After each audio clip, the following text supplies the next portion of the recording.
Okay to start? Yep. Well, we don't have any minutes. do Yep, we? from the October meeting. Probably. Well, October the 9th. Okay. Well, good morning. We'll call the meeting to order. My name is Don Popo. I'm your chairman today. And this is a committee meeting today to deal with one one application that has to do with the Committee of Adjustment. Before we start the meeting, I'd like to have a mover and a seconder for the minutes of October the 9th. Chris Bishop.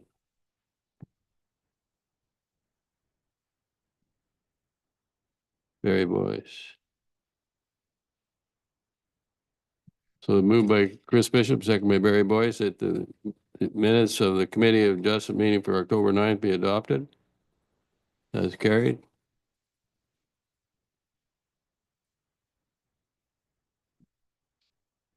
One piece of paper out of the way. So our committee today consists of Councillor Barry Boyce, Chris Bishop, and Gerald Walker. And we have two members of the staff. We have,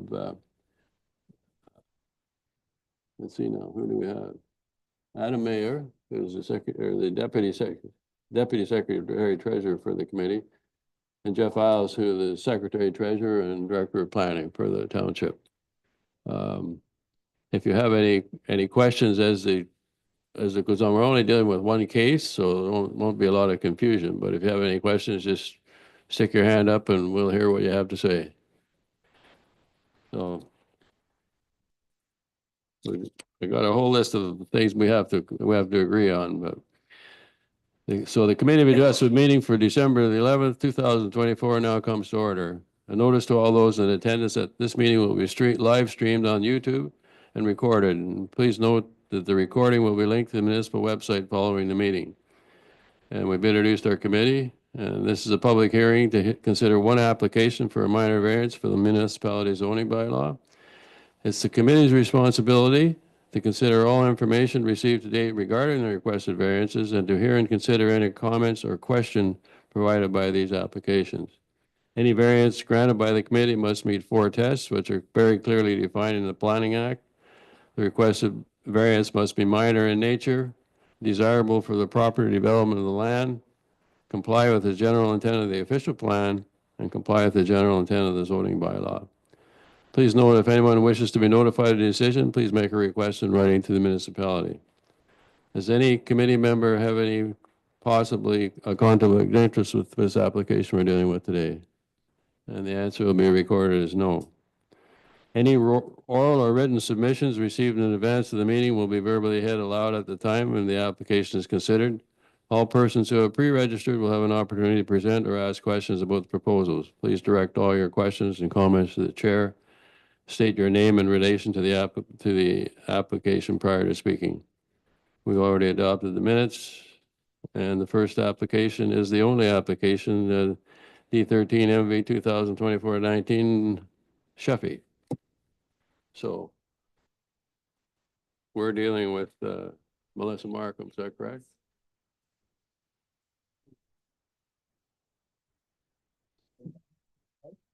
Okay.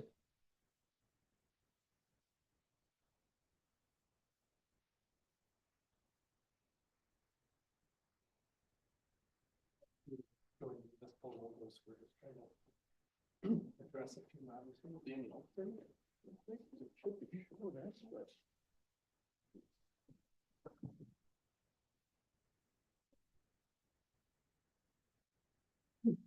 All the videos on, so I'm gonna check it on my end. We might as well get her on right off the bat, shouldn't we? She's representing Greg, right? Yeah, we're waiting for. Yeah, Don, we'll bring her forward in just a second. We're just trying to fix some technical issues because the people watching on the live stream can only see Okay. the municipal logo instead of actually seeing the meeting take place. So we're just going to try and fix that. Well, one thing about it, one case is about 21 pages.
Okay, we're dealing with file D13 MV 2024-19 Lands of Sheffy, Township of Guilford, 2341 Conesus Lake Road, 04100025900.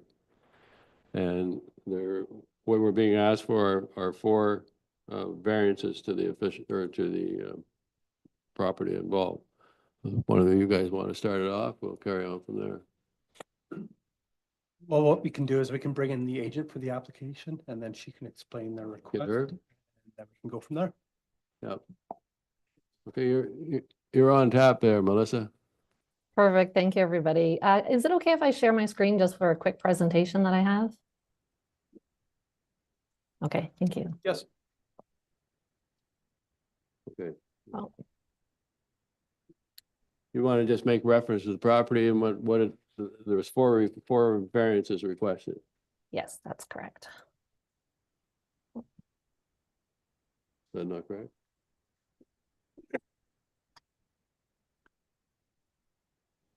Okay, I'm hoping everybody can see my screen. Okay. So good morning, Chair, members of committee. My name is Melissa Markham Planning and Associates, 1025 Rebecca Lane, Huntsville, Ontario, P1H2J6. I'm here today on behalf of the owner of the property, Greg Sheffy. Property in question today with the minor variance application is 2341 Conesus Lake Road.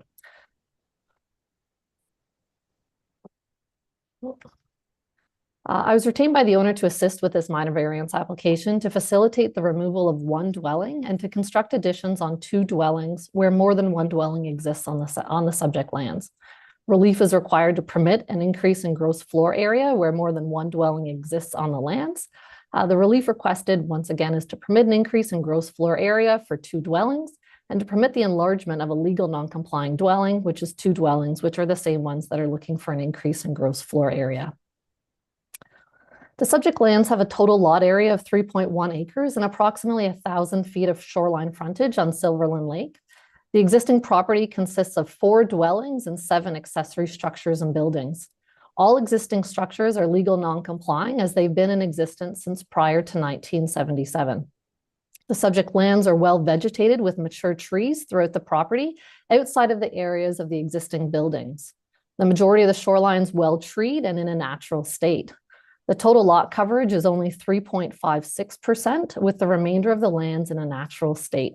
As you can see on the sketch provided on the screen, there is a proposed addition to the dwelling on the property known as Joe Beaver. This is an addition and a deck. And the dwelling beside is also for an addition. And there's a dwelling on the other side of the property, which is proposed to be removed through this application.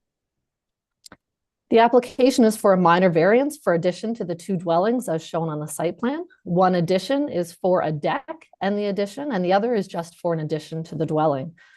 As you can see by the elevations, both maintain the single story and the height of the existing building. As provided earlier, the test for a minor variance, there are 4 of them. It is my opinion that the application is minor in nature. The application is to permit the enlargement of 2 legal non-complying dwellings where this is not permitted as of right on a lot that has more than 1 dwelling. Subject property, as I mentioned, is 3.1 acres and has a lot coverage of 3.56%, where the proposed lot coverage following this application will be 3.6%, and 10% is permitted in the bylaw. The proposed application will remove 1 of the 4 existing dwellings on the subject lands and will result in a modest increase or 0.04% increase over the existing.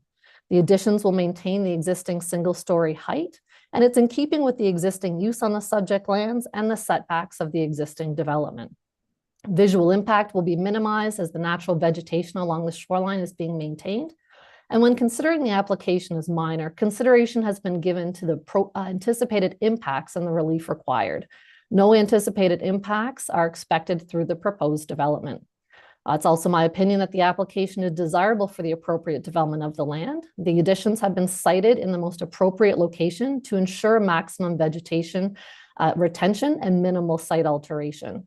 The development will maintain the existing water setback and no additional relief is required.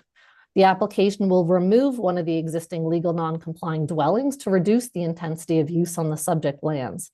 And as I mentioned, the overall development with the 2 additions will have a negligible increase in overall lot coverage. The development will maintain the existing character of the area and the existing use of the lands. It's my opinion that the application is in keeping with the general intent and purpose of the zoning bylaw. The intent of the non-complying provisions provided in the zoning bylaw is from the official plan. It's to design and construct buildings in the waterfront that blend into the natural environment and limit expansions. The bylaw provides for provisions related to the replacement, enlargement of non-complying buildings, related to maintaining existing non-complying ground floor area. Given the existing development on the subject lands and the location of the existing dwellings, even a minor reconstruction would require relief. The proposed development has been designed to be modest in size and remove 1 of the existing dwellings. The development has considered the natural environment, the location of the proposed dwelling additions. It's also my opinion that the application is in keeping with the general intent and purpose of the official plan. The official plan does provide for minor variances for the enlargement of legal non-complying dwellings. The subject lands are currently developed and the proposal is for modest size additions to 2 of the legal non-complying dwellings and removal of 1 of the dwellings. The redevelopment will reduce the number of buildings on the subject lands. The additions are proposed in the most suitable location on the property for maximum vegetation retention and minimum site disturbance. The intent of the official plan is to ensure that building design in the waterfront is designed to blend into the natural environment. The property and proposed continuation of the existing use is in character. No change in use is proposed. We've read the staff report and we'd like to thank staff for working with us to bring this application to you today. We have read the conditions and we do have some concerns with regards to condition number 3 that's provided in the staff report. Condition 3 requires the shoreline to be repaired to a natural state. The owner has not removed or altered the shoreline of the property other than trimming dead limbs and removing dead trees. The shoreline of the property is in a natural state, and the owner is amenable to retaining the natural state of the property, not to repair it to a natural state, as it's our opinion that the shoreline is currently in a natural state. There's a stairway leading to the lake, which has been in existence for quite a while. However, there is no hard landscaping, no alteration has been made to the shoreline. As you can see on some of the photos that I've provided, and this was from a site visit taken probably about a year ago on the property, also snow covered. The shoreline on the property is in a natural state. There is existing mature vegetation all the way along, and there is no hardscaping or alteration that's occurred in this area, as I mentioned, other than removal of some dying trees and some limbs have been trimmed. We would like to request that the committee today to remove this condition as the shoreline is currently in a natural state. No repairs to this natural shoreline should be required through the application.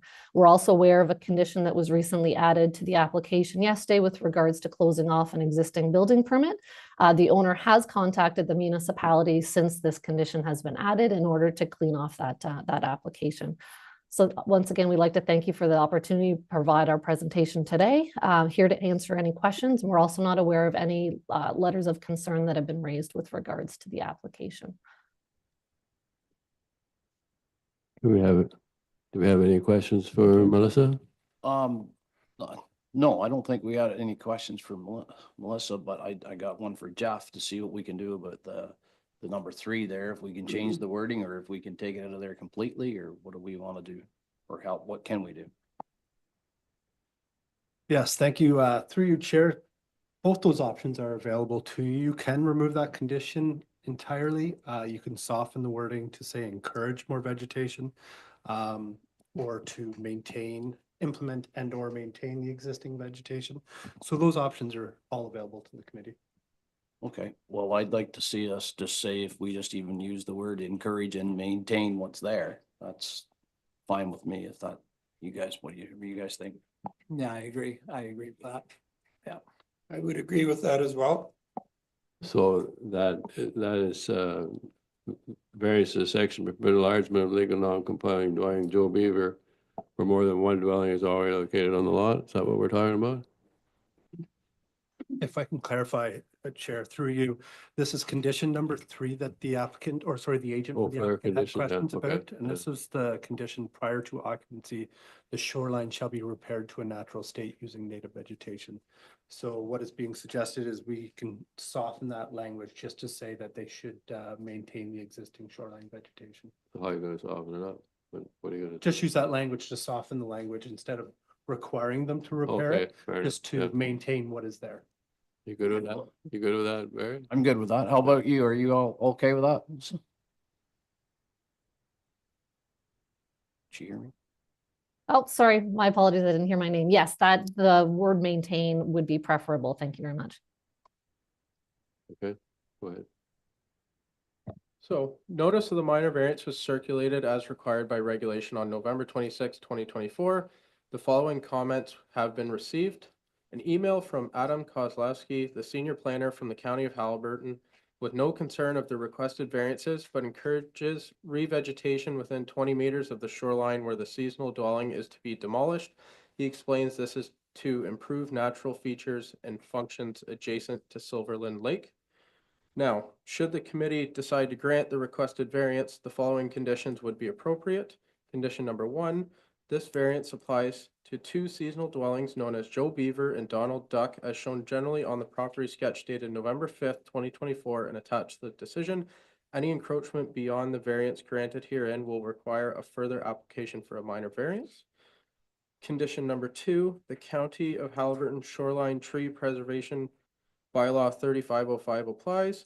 The injuring or destruction of trees within 30 meters of the high water mark is not permitted. The exemptions noted in Section 3 of Bylaw 3505 apply. Now, with the alteration to condition number 3, the shoreline vegetation buffer shall be maintained to a natural state using native vegetation. Buffers and clearing are permitted as per the site alteration bylaw. And then condition number 4, during construction, proper site preparation and construction methods are to be used to prevent sedimentation of the adjacent lake. Sediment fencing is to be installed down gradient from the construction site. The site is to be properly stabilized immediately following construction to prevent erosion and sedimentation.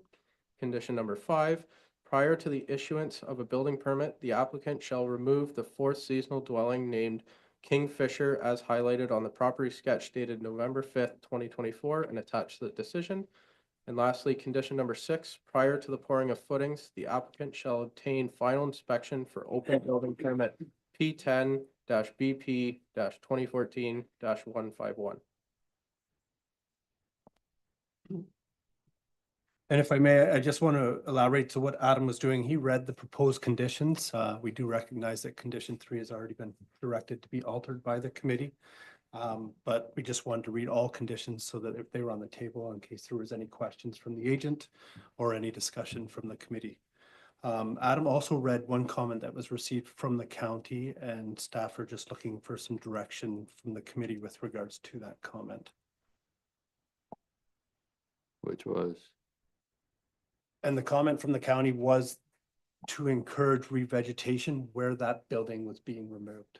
So the one dwelling that's being removed, the county's recommending that it be revegetated in that area. any questions with respect to that or direction?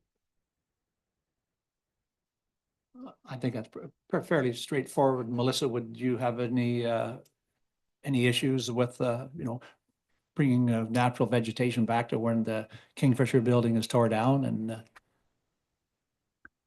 Thank you. Through you, Chair. What the owner is looking at doing for that property is to remove the dwelling. However, they do have some ties to some of the structures that are currently attached to that dwelling, which would be the chimney.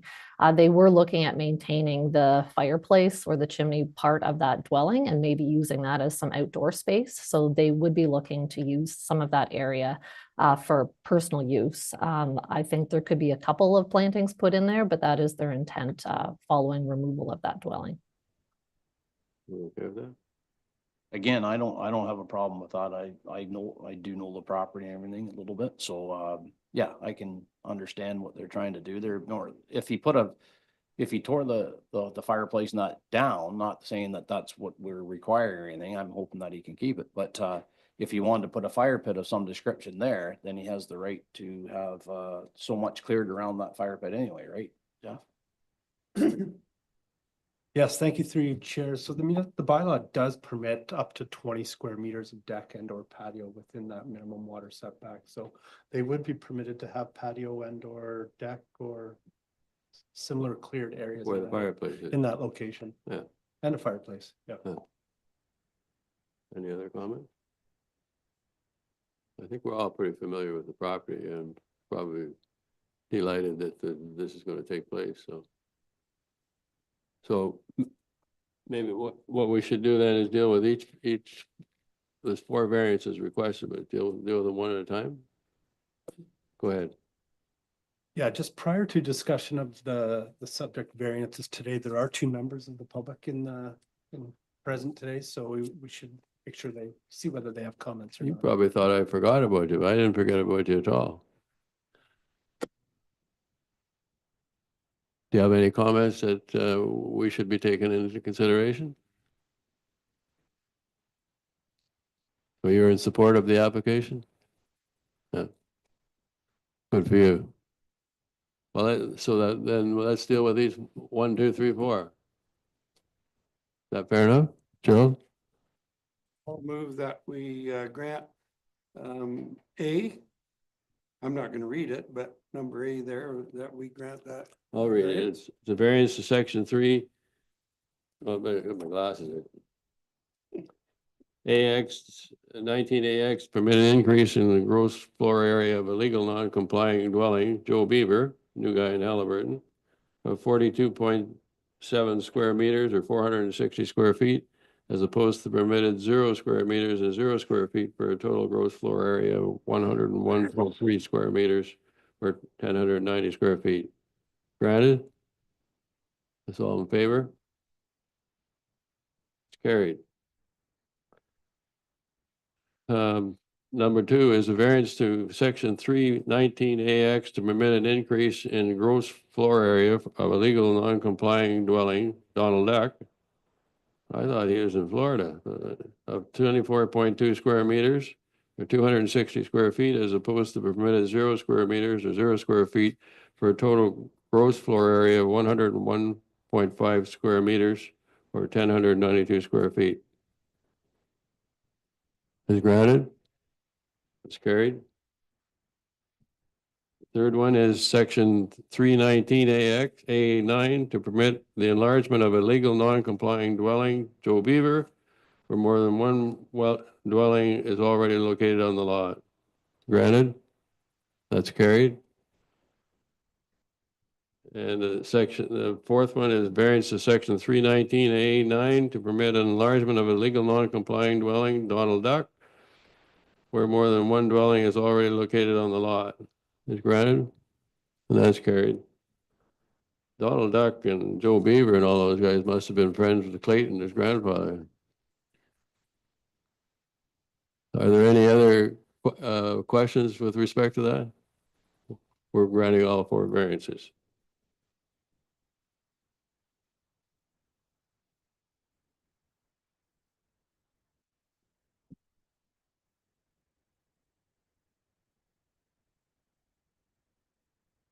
And any other motions of business we need to deal with today? I don't think so. Need to move it, Gerald? We adjourned. Very good.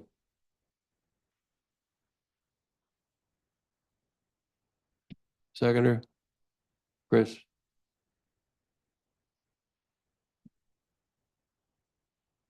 Be resolved that the meeting now be adjourned at 11:27